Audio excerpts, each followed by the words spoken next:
তিথি, তার উপর নিজের চাকতার মাঝেও দিনের শেষে ফোনে তার মায়ের বাতের ব্যথা কিংবা আমার প্রেশারের ওষুধ ঠিক মতো খাওয়া হয়েছে কিনা সে খবর নিতে ভোলে না আমার তিথি। যাত্রাপথ মোড়াম বিছানো মনোরম পথে নয়, বরং তা জ্বলন্ত কয়লায় পথ হাঁটার মতোই কঠিন।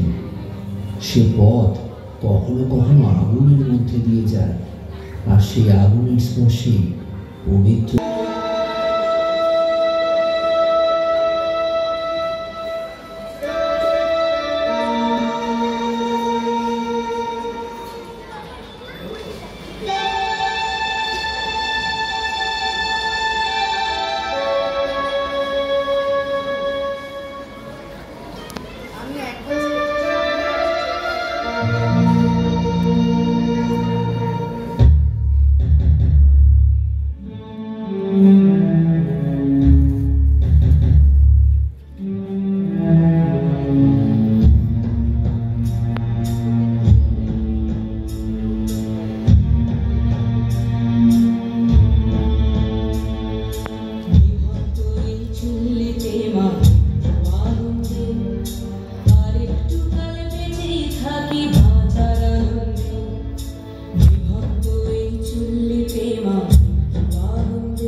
বিভক্ত